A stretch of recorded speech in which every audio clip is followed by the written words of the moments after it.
नमस्कार आप सभी को। आज की क्लास में आपका बहुत बहुत स्वागत है। और इस क्लास में हम आपके लिए रस का दूसरा भाग लाए हैं, जिसमें अद्भुत रस, विभत्स रस और शांत रस का अभी जो है आपको बताना बाकी था। उसके बारे में आज हम चर्चा करने वाले हैं। इसके अलावा हम अभ्यास प्रश्न भी लाए हैं, जिसमें रस से संबंधित 30 महत्वपूर्ण प्रश्न हैं, जिसमें भाव की अभिव्यक्ति, भाव की पुष्टि और अस्थायी भाव जो होते हैं उनकी उत्पत्ति कैसे होती है, इसके बारे में हम जो है एक एक लाइन का उत्तर हम लेकर के आए हैं। तो आगे बढ़ते हैं क्लास में। पहला प्रश्न है, इसमें कुछ जो पंक्तियां दी गई हैं। सोरह जो जन मुख दही ठयो, तुरत पवन सुत बातिस भयो, जस जस सुरसा बदनु बढ़ावा, ता सुदून कपि रूप दिखावा। तो प्रस्तुत पद्य में कवि ने किस रस का प्रयोग किया है? यह रामचरितमानस से लिया गया है। इसमें कवि तुलसी ने देखते हैं कि किस रस का प्रयोग किया है। अद्भुत रस। अद्भुत रस की संक्षेप में हम परिभाषा लेते हैं। इसका अस्थायी भाव जो है यह क्या है? विस्मय या आश्चर्य। तो जहाँ पर भी किसी भी स्थिति में अगर आपको देख करके, किसी विशेष स्थान को देख करके या किसी विशेष व्यक्ति या किसी विशेष कार्य को देख करके आश्चर्य की अनुभूति हुई, तो यह अद्भुत रस का उदाहरण है। तो इसका परफेक्ट आंसर है कि इसमें अद्भुत रस का प्रयोग हुआ है। अगला प्रश्न लेते हैं।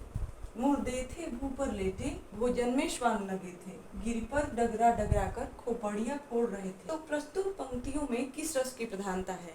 वाक्य में हम देखते हैं कि अगर युद्ध स्थल में मरे हुए लोगों का वर्णन हो, किसी गंदगी भरे स्थान का वर्णन किया जा रहा हो, तो वहाँ हमारे मन में एक तरह की भावना पैदा होती है, जैसे घृणा की भावना, जिसको जुगुप्सा कहते हैं। तो हमने देखा है साउथ की फिल्मों में कि मार काट लोग बहुत करते हैं, तो उसको देख करके मन में एक ग्लानि की भावना पैदा होती है। तो यह ग्लानि की भावना भी एक तरह की घृणा की भावना ही है। यहाँ पर हम देखते हैं कि मुर्दे थे भू पर लेटे, यहाँ पे मुर्दों की चर्चा हो रही है, तो इससे तो पहले ही पता चलता है कि इसमें कौन सा रस हो सकता है, इस विभत्स रस। क्योंकि विभत्स रस में ही खास तौर से देखा जाए तो मुर्दों की चर्चा होती है, गंदगी की चर्चा होती है, मतलब मन में घृणा की भावना पैदा, यानी जुगुप्सा। तो यहाँ पे कौन सा रस है? यहाँ पे है विभत्स रस। और विभत्स रस का स्थायी भाव क्या होता है? जुगुप्सा। अगर हम कहीं युद्ध क्षेत्र में मार काट देखते हैं तो हमारे मन में एक अजीब सी भावना पैदा होती है, जैसे कटे फटे शरीर को देख करके, तो उसको बोलते हैं ग्लानि। तो ग्लानि भी घृणा का ही एक रूप है। तो ये जुगुप्सा हो या ग्लानि हो, यह विभत्स रस के अस्थायी भाव है। ठीक। अब इस प्रश्न में देखते हैं। मेरो मन अनंत कहाँ सुख पावे, जैसे उड़ी जहाज को पंछी फिर जहाज पे आवे। प्रस्तुत पंक्तियों में किस रस की प्रधानता है? इसमें हम ध्यान से देखेंगे तो मन, जहाँ पर भी मन और आत्मा की बात हो रही हो, जैसे हमने एक रील में देखा मोबाइल पे, आत्मा रामानंद रमण अच्युत केशव हरि नारायण। तो इस तरह की किसी भी पंक्ति को आप सुनते हैं, जिसको सुन करके आपके मन में सुकून की भावना हो या मन में शांति, ऐसा कुछ देर के लिए आपको ऐसा महसूस हो, तो वहाँ पे होता है शांत रस। संसार से मुक्ति की बात हो रही हो, यानी वैराग्य की भावना हो, आत्मा और मन से संबंधित कोई वर्णन हो, तो वहाँ पे कौन सा रस होता है? वहाँ पे होता है शांत रस। और शांत रस का स्थायी भाव क्या है? निर्वेद। शम, शम मन भी शांत ही होता है।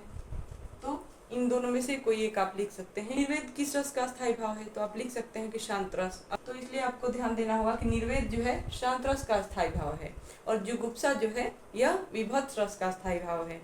और विस्मय या आश्चर्य, इन दोनों में से कोई एक आप लिख सकते हैं, तो यह है अद्भुत रस का स्थायी भाव। तो हमने जो है ये रस वाला चैप्टर तो खत्म कर लिया। अब बारी आती है अभ्यास की। प्रैक्टिस सेट का अगला क्वेश्चन कौन सा है, आइए देखते हैं। श्रृंगार रस के कितने पक्ष होते हैं? 2 या 3? तो इसका आंसर होता है कि श्रृंगार रस के 2 पक्ष होते हैं, संयोग और वियोग। इसमें कि नायक और नायिका दोनों का साथ में वर्णन हो, तो वहाँ पे होता है संयोग श्रृंगार। और जहाँ पे केवल नायक या केवल नायिका अकेले हो, उनका वर्णन चल रहा हो, तो वहाँ पे होता है वियोग श्रृंगार रस। तो आगे देखते हैं। नवे रस की संज्ञा किस रस को दी गई है? तो नवा रस कौन सा है? देखिए, वात्सल्य रस या शांत रस। तो इन 2 ऑप्शंस में हमारा सही आंसर कौन सा है कि नवा रस जो अंतिम रस होता है, शांत रस को माना गया है। और शांत रस जो है इसका स्थायी भाव क्या है? निर्वेद। आगे देखेंगे, रसराज की संज्ञा किस रस को दी गई है, हास्य रस या श्रृंगार रस। तो इसका सही आंसर क्या है, रसराज। रसों का राजा कौन है, श्रृंगार रस। ठीक है। और हास्य रस की अगर बात की जाए तो श्रृंगार रस से हास्य रस की उत्पत्ति मानी जाती है। ठीक है, साहित्य के अनुसार।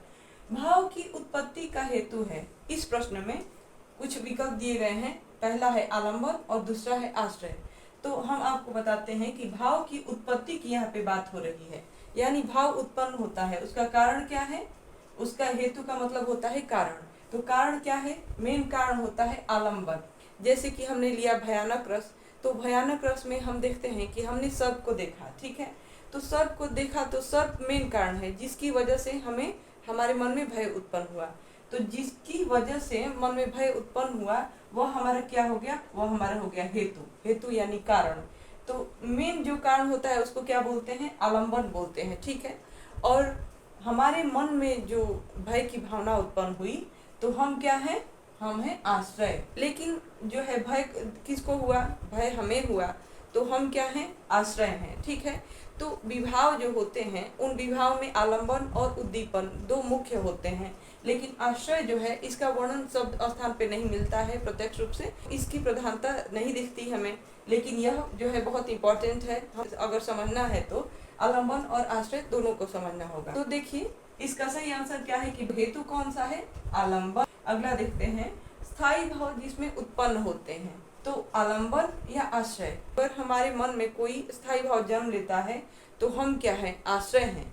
जिसके मन में उत्पन्न होता है वह आश्रय होता है। ठीक है, तो इसका सही आंसर आश्रय है। भाव की उत्पत्ति होती है विभाव में या अनुभाव में। तो हम देखते हैं कि इसका आंसर क्या होना चाहिए, अनुभाव का मतलब होता है कोई एक्टिविटी, तो जो हम रिएक्शन देते हैं उसको अनुभाव बोलते हैं। तो अनुभाव इसका सही आंसर नहीं होगा, इसका सही आंसर होगा विभाव। विभाव में आलंबन और उद्दीपन भी होता है और आश्रय भी होता है। ठीक है, तो आलंबन और उद्दीपन मेन है, इसको हमें याद रखना है। और भाव की उत्पत्ति होती है विभाव से ही। अगला प्रश्न हम लेंगे कि भाव की अभिव्यक्ति होती है। अभिव्यक्ति का मतलब यह होता है कि जिससे प्रदर्शित हो कि इस वाक्य में या इस परिस्थिति में कौन सा रस है। किसी की दुख भरी अवस्था को देख करके हमारे आंखों में आंसू आते हैं। ठीक है, तो जो आंखों से आंसू आ रहे हैं वो हमारा क्या है, वो हमारा अनुभव है। यानी हम रिएक्ट कर रहे हैं दुखद परिस्थिति को देखते हुए, तो उसको देख करके अभिव्यक्ति होती है कि यहाँ पे करुण रस है। ठीक है, तो इसका सही आंसर क्या होगा, अनुभव। अब देखते हैं, भाव की पुष्टि होती है। इसके दो विकल्प दिए गए हैं, पहला है संचारी भाव से या रस से। तो हम देखते हैं कि भाव की पुष्टि यानी रिजल्ट आप कह सकते हैं कि इससे निश्चित रूप से पता चल जाता है कि सर्प को देखा, उसको देख करके डर के मारे जो है हमारे मन में कुछ देर के लिए बहुत ज़्यादा अधिक डर होने की वजह से क्या होता है, हमारी आंखों के सामने अंधेरा छा जाता है। ठीक है, और पलकें बंद हो जाती हैं कुछ देर के लिए।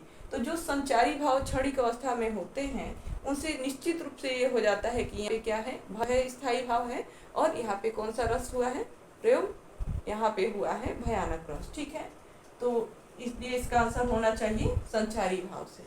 आगे देखेंगे किन रचनाओं में मुख्यतः किन रसों का प्रयोग किया गया। रासो ग्रंथों में मुख्य रूप से किन किन रसों का प्रयोग मिलता है, श्रृंगार वीर या वीर और रौद्र। पृथ्वीराज रासो, परमाल रासो, विसल देव रासो, जितने भी रासो ग्रंथ है इन सब में वीर और रौद्र रस की प्रधानता है। ठीक, और वीर रस का स्थायी भाव क्या है, उत्साह, और रौद्र रस का स्थायी भाव है क्रोध।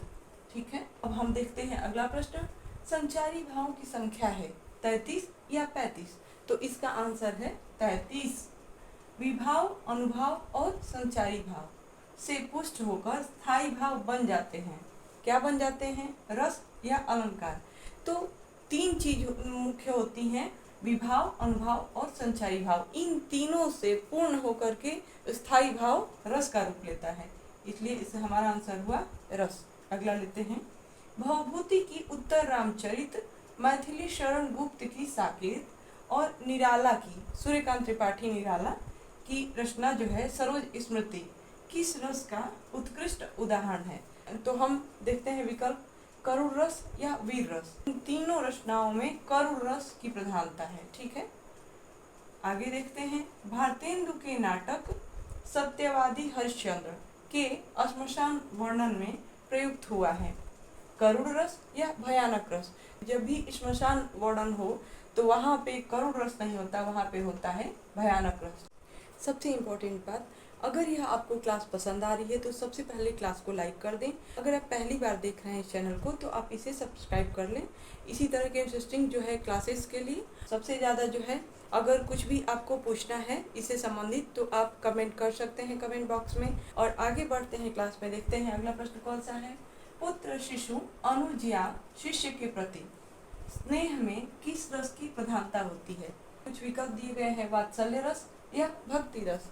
तो हम देखते हैं कि पुत्र शिशु, शिशु किसी का भी हो सकता है, यानी किसी जानवर का भी छोटा बच्चा हमें प्यारा लगता है तो हम उसको जो प्रेम दर्शाते हैं वही होता है स्नेह, ठीक है। तो यह होता है किस रस में?